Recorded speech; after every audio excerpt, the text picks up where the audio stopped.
So this is a longer video than we normally have, but it's a bit of a catch up and let you have a look around the new truck. So I'll keep you up to date with what is happening and what we're doing with trailers, and hopefully we'll get some more variety in the footage. I always find that the hauling the sand, it's like, yeah, I've picked up a load here and take it to here, then go back to the same place and take it back. It would be boring. So hopefully we can have some variety of the different loads that we're doing and make it interesting. But if you like the videos, please subscribe. Okay, thanks for watching. Bye bye.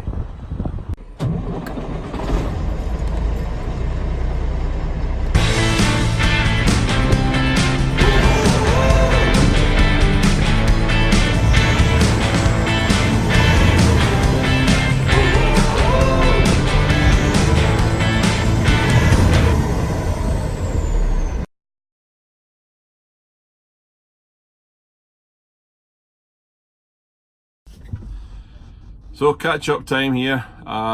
It's Sunday evening on the 8th of September. Tomorrow's 9th. I've been making my plans for tomorrow in my diary thing, so that's why I was trying to think about what day it was. Last time I spoke, I was in the oil field, and I'm back in the oil field, but since then I have been to Scotland. I drove from here on the Wednesday morning, 2 weeks ago almost, and went to Austin, where I met my daughter coming off of a flight from Salt Lake. Had lunch with her, gave her Paul's truck, and she drove to San Antonio to meet her husband, who was on a course there for a month. And then the next day I had lunch with her. That was fun, good catch up. It's always fun to meet your family. Next day I flew to London,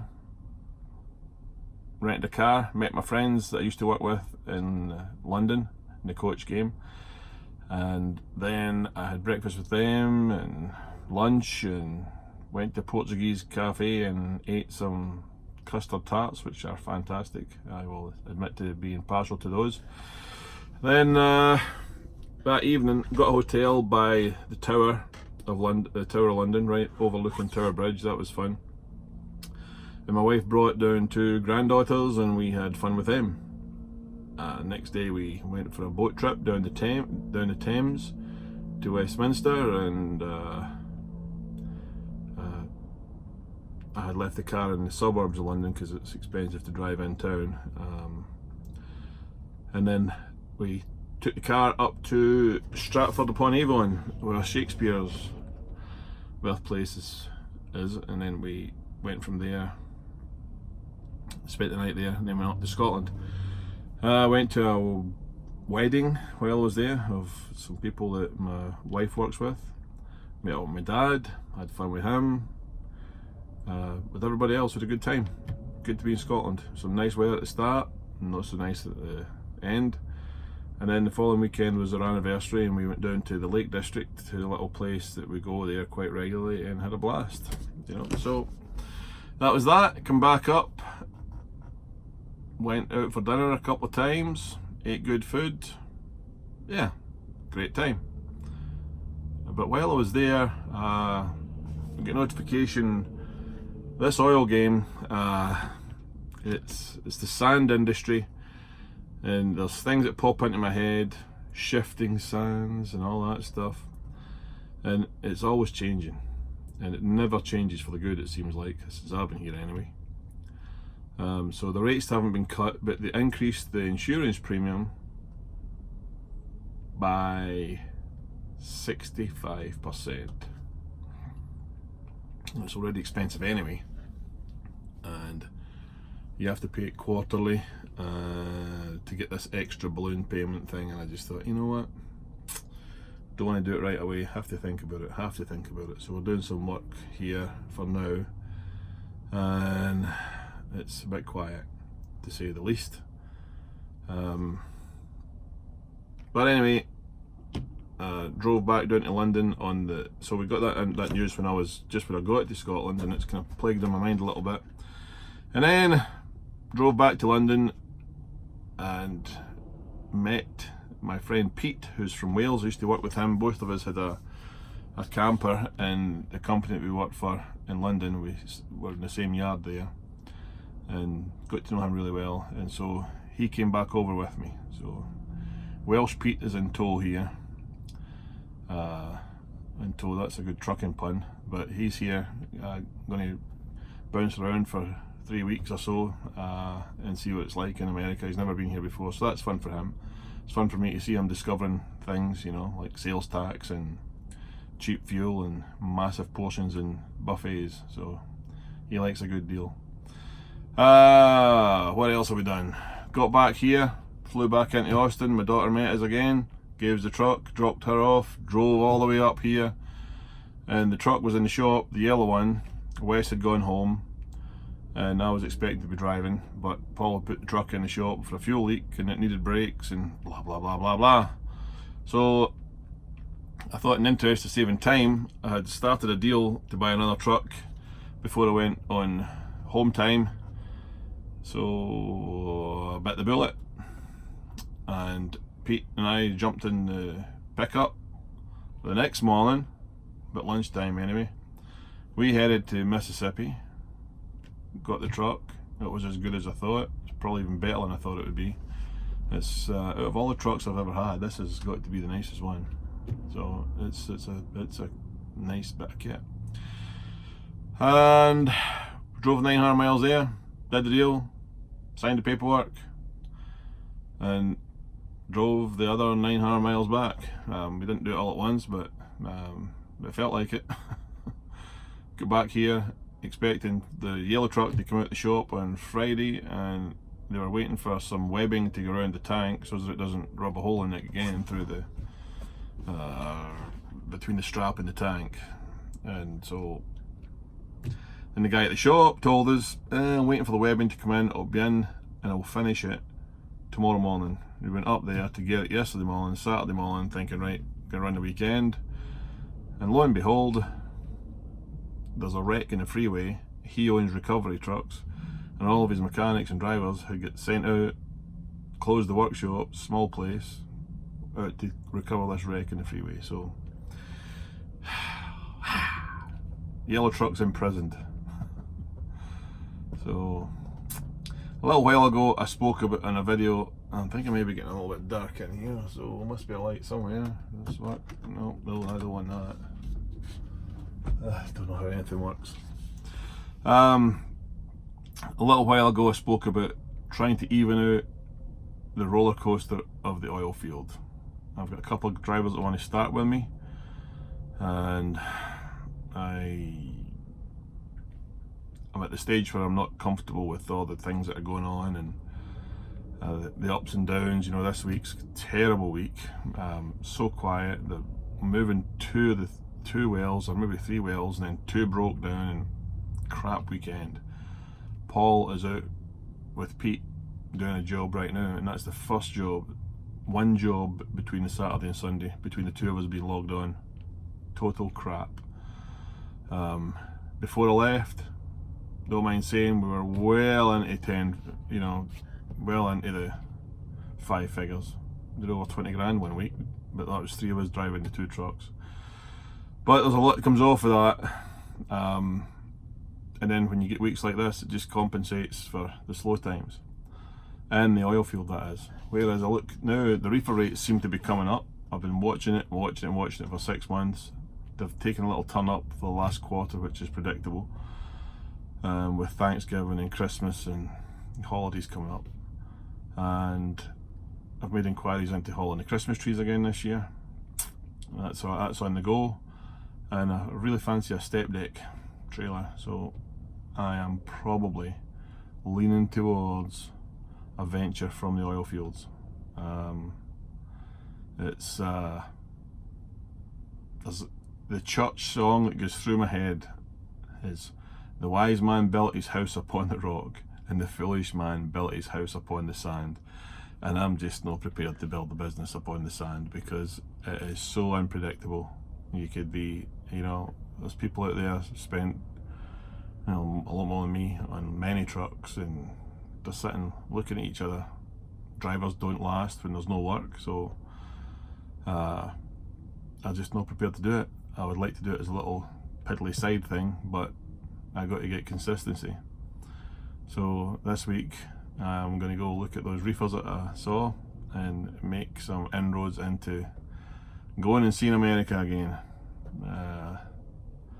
Getting to find my loads instead of sitting here thinking nobody contacts you to say, oh, by the way, there's going to be no work this weekend. You just sit waiting and waiting and waiting, and it hacks me off more than you could ever know, sitting here waiting, and some people in Houston deciding whether I make any money or not. So I want to take control of that. I'm taking it back. I'm not waiting any longer. I'm going to get some trailers and put them behind these trucks. Now we've got 3 now, and I've got me, Paul and Wes. I was going to take on another guy and another guy next week, but I don't think that's going to happen. Just want to be in control of my own destiny, really. So that's what we're going to do. Hit the road. And so hopefully there'll be some better videos of different places, different spots, different cargoes and different loads. So that's what I'm hoping for. So we'll see how it works out. But that's what's happening now. Wes is back off of holiday tomorrow. He's done his vacation, and Paul leaves on Wednesday. And hopefully I can get everything tied up, sorted out, and on the road. We shall see. Maybe keep a truck here, 2 trucks here, and I'll go away with one. Then Wes will go away with one. Then when Paul's done his vacation, he can take one. But unless something drastically happens here, I'm not about to stick an extra $6,000 per quarter into an umbrella insurance for $5 million liability. We don't go anything near $5 million. I could drive into that well pad. If I was completely blind, I would be able to run into the forklift and scratch the paint in the thing that lifts the stuff off. That's about it. There's nothing there. I have to have $100,000 cargo insurance for a box of sand worth $900. It's insanity. Fed up with it. Just doesn't make any sense. Well, maybe the box is worth a few $1,000, but it ain't worth $100,000. So what I'm going to do now is turn this camera around and let you have a little look at the little toy we got. It's a pretty bit of kit. So hold on, and I'll turn this round. Yep, this is what we just got. It's a Pete 579 with a pack car engine in it. I'll get surrounded by complete freaking morons here in this hotel. Short of brain cells. It's got good rubber on it again, virgin tyres. There's 2 over that side that have got flat spots on them. But I phoned up the dealer and they said, yeah, it's fine, go get them changed at Love's and put them in our account. So can't say fair on that. I really like dealing with these guys. It's a pretty colour. It's got the side door here going into the and out the bunk, which is locked. But the tall tyres, or tall wheels anyway on it, it's 24.5 tyres on it. And it looks like it's came out of Maine. Bangor, Maine. So, but it's nice. It's got 13-speed transmission in it. It pulls extremely well. Only has 295,000 miles on it. So it's carpeted. Peterbilt mats. It's pretty nice. I like it. Leather seats here, you know. Nothing but the best. The Peterbilt and on the thing here, on the headrest. It's got CB in there and stuff. All the nice stuff on it. Let's see if we can turn these lights on for the dash. Nope. Can't. The keys are upstairs, so. But it's nice. Yeah, 296,000 miles on it now. So, quite a fuel economy, bobtailing. How would that be to get that?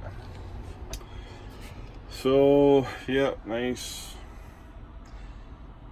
Got the energy juice there to make some money. Some storage over the top. And then through in the sleeper here, we have a fridge down the bottom, all carpeted throughout. So, get the fridge in there, And this is much better. See these wardrobe doors? They rattle. This here, so much better. The clothes in there for the thing, and there's some storage round about the top. All the way around. Strangely, there's a bit up there to hold a TV, but the controls for the driver are down here. And ordinarily, my head goes that end. I don't know why that is. And the TV usually goes up there. But for some reason, if you're down here, the TV's above you, and you can't see it. Don't know why that is, but unless it's a mistake. Who knows? Or you're maybe supposed to lie behind me, like, and have your feet to change the controls, and who knows? Don't know. Anyway, Paul's gonna have this truck and run it across over the road. Stuff in there, shelves and whatnot. And there's a little sneaky cubby hole underneath the fridge here. There it was. There you go. Little roller draw thing there. So it's a very nice truck. Drives exceedingly tight. It's just no rattles, nothing. Just really nice. Pulls great, shifts great, and I really like it. I'm going to take this myself while Paul's on vacation and use it. And when he gets back, he can have this, and I'll jump into the old faithful yellow one. Paul can have the blue one, and we'll probably buy a couple of reefers and a flatbed trailer. So we'll go at it like that. Switch the lights off here so they don't flatten anything.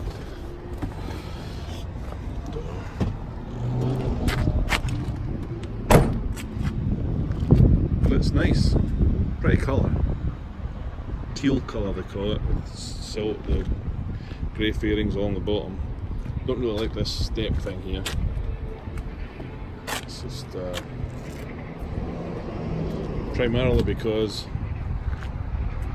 any guys that have trucked to be able to tell you if you're running along the highway and you need to make a stop, that's a handy little spot in there. So you get some grease in the fifth wheel. I've got it on the side of the truck, but I want to get a trailer first because you get dust on there, and then if you put grease on there, you get dust on top of the grease, and it just acts like a grinding paste. So yeah.